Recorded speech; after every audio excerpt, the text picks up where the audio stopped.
Gary Bryant Jr. back at practice, returning punts. That's a rather notable development here. After Ryan Pelham fumbled last week, I'm not giving up on Ryan Pelham's career. I do think that Gary Bryant Jr. should be ahead of him on the depth chart when it comes to returning punts. But interesting kind of dichotomy here. So Jurrion Dickey has not played this season, but for the Michigan State game in garbage time, Michigan State is when he had his lone reception of the season. Gary Bryant Jr. has not played yet this year. Now, he was a part of Oregon's receiving corps last season. He was the clear number 4 guy.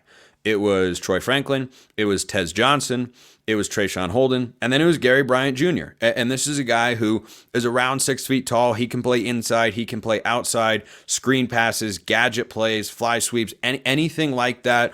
He can do all different sorts of motions, really good yards after the catch. Not a big contested catch guy, but can play on the perimeter, can play in the slot.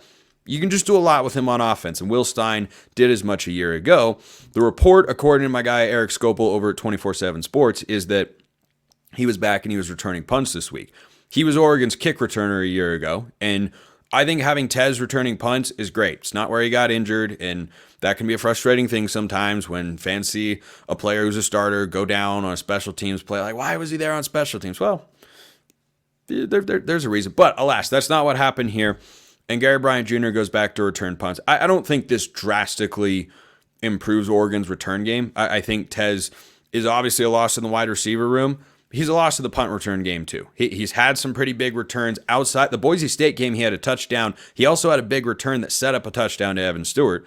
He had a nice punt return against Michigan as well. Like, he's done some good things there. So that aspect, not likely to be replicated with Gary Bryant Jr. back there, who was at one point in time, or I think for most of last season, one of Oregon's primary kick returners. Didn't do anything incredibly special. But with the way this offense is playing, even without Tez, priority number 1, just catch the ball, get it to the offense. Fair catch, it's good. I don't care if you have 5-10 yards of space.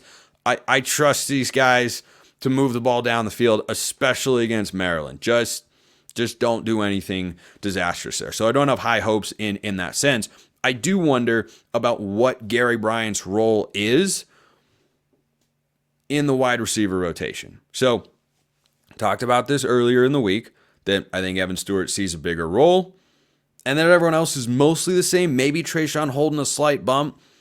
If you want to throw Gary Bryant Jr. into the mix, I think this offense goes from being able to operate at 90% of what it was before to 95% of what it was before. Because if you've got a guy who is as veteran and capable and productive as Gary Bryant Jr., who can line up in the slot, who can line up outside, I think the receiver combinations, like the defensive line, they get shuffled around a lot, just like they were a year ago. And you can put any of those guys on the field and feel confident in what they're able to do. I think that's absolutely a boon to the offense. So I'm here for Gary Bryant playing in his first game this weekend.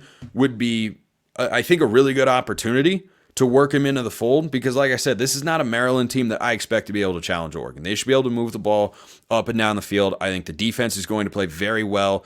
I was mildly disappointed, though not entirely, by how Oregon's defense played last week. Like, the fumbled punt led to 1 touchdown. I thought Michigan would have 2 scoring drives. They ended up with 3. 2 of those were touchdowns.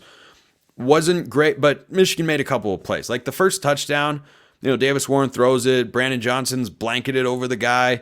He has his back turned, and he makes a contested catch. Like, hat tip. That's just a hat tip play that you say, okay, that guy made a heck of an effort there. But for this particular game, I think it's a great opportunity to get. Now, Gary Bryant Jr. is also a veteran, right? He played for multiple years at USC. He was with the Ducks last year, and like I said, the number 4 receiver. So he's not brand new, like Justice Lowe working himself into the fold.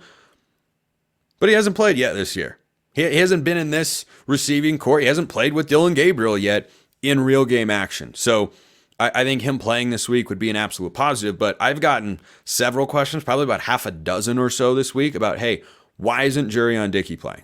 Where is he? He was a really highly touted recruit. I think there are a couple things at play here. I don't think that he has no capability of having a productive Oregon career. Is he everything that Oregon fans maybe hyped him up in their minds to be? Clearly not. However, I think there are a couple things at play. Number one, was not healthy last year. Had an injury in high school that kind of carried over, I think, into fall camp. And they said coming into this year, yeah, he basically wasn't healthy last year. So he didn't really get a freshman season. He's a redshirt freshman right now. He didn't really have a freshman season. And when you look at Justice Lowe and how well he's playing, you have to remember Justice Lowe has been with this team for several years. So he's got an extra year in the weight room on Jurrion Dickey, and he's got more time learning the playbook and the offense and being at practice and proving himself to the coaching staff than Jurrion does. For all we know. And by the way, Jurrion got dinged up in this year's spring game as well. So he hasn't had the opportunity to play for long stretches of time at practice and then take that into games in which he's been healthy. And I think he's still someone that's learning how to adapt to the college game. No matter what position you're at, there is an adjustment. Yeah, true freshman can play at wide receiver. DeCorian Moore, he's probably going to play as a true freshman next year. He is that talented of a guy, but they're incredibly rare. Him and Ryan Williams, Cam Coleman, or Jeremiah Smith at Ohio State, it's really, really hard. And so most guys, even players that are really highly touted recruits at any position, generally need a year. And I don't think Jurrion really got that learning experience year a season ago. So that's the first thing, coupled with the injury. The second thing, are you looking at this wide receiver room? It's crazy talented. Heck, in the few snaps that we've seen Jeremiah McClellan play, what about him doesn't look really good? Like, I think it is legitimately just a function of something that I have said many times on this show dating back to the spring. This is the most talented 2-year stretch of Oregon wide receiver rooms I have seen in my lifetime. And there have been some good ones. Nothing like this. There's nothing like this. For all we know, Jurrion right now or Kyler Casper on the 2018 team that, really, really struggled with drops might have been the number one guy.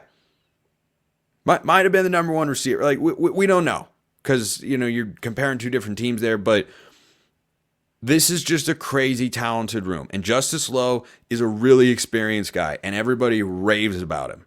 And no, he wasn't as big of a recruit as Jurrion Dickey, but the evidence is pretty clear that Justice Lowe is really good. So when you look at Justice Lowe and see he's really good, and you say, whoa, where's Jurrion Dickey? Is he not any good? No, he's just not as good as that guy over there. That doesn't mean he won't be good one day. He's just not good right now. For some guys, the acclimation process can take a little bit longer than it does for others. And Justice Lowe isn't someone who hit right away. He got recruited. I'm pretty sure. I'm going to double check this here just for the sake of accuracy. I'm pretty sure he was a class of 2022 recruit. Yeah, Justice Lowe. This is Justice Lowe's third year of college football. Third year. My understanding is he's been healthy for all three. So that's how long he's been going up against college DBs in practice in front of Dan Lanning and Junior Adams. That's how long he's been able to be in the weight room and be fully healthy the whole time, and Jurrion just hasn't. So I think that's why Lowe is ahead of Jurrion at the moment. It doesn't mean that Jurrion's career is never going to have the opportunity to take off to where he can reach his full potential. Depends on how healthy he is, but he's got to find a way to just establish himself at practice because Justice Lowe has clearly done that. The wide receivers, you go back to comments of fall camp, they rave about Justice Lowe over and over and over again, and I think we're seeing why right now.